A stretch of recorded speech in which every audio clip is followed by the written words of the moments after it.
পহেলা বৈশাখ ঘিরে চট্টগ্রামের বাজারে চাহিদা বেড়েছে ইলিশের। 5টি অভয়াশ্রমে মাছ ধরা বন্ধ থাকলেও সাগরে নিষেধাজ্ঞা না থাকায় এখনও ইলিশের সরবরাহ রয়েছে বাজারে। যদিও বাজারে ছোট ইলিশের সরবরাহ বেশি। আধা কেজির ইলিশ বিক্রি হচ্ছে 900 থেকে 1000 টাকায়, 2000 টাকা কেজি দরে বিক্রি হচ্ছে 1 কেজির ইলিশ।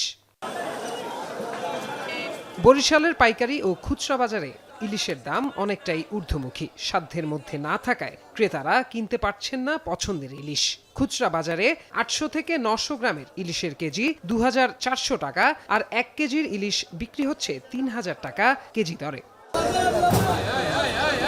সিলেটের বাজারে ক্রেতাদের চাহিদা বাড়ায় মাছের দাম অনেকটাই বাড়তি। প্রতি কেজি গলদা চিংড়ি 800 থেকে 1100 টাকা পর্যন্ত বিক্রি হচ্ছে।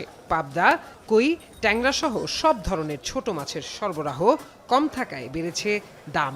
এছাড়া তেলাপিয়া, পাঙাশ, মৃগেল, গ্রাসকার্প জাতীয় মাছের দাম অনেকটাই স্থিতিশীল।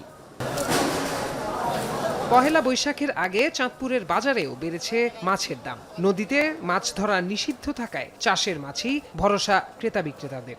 চাহিদার তুলনায় সরবরাহ কম থাকায় সব মাছের দাম বেড়েছে 20 থেকে 50 টাকা পর্যন্ত।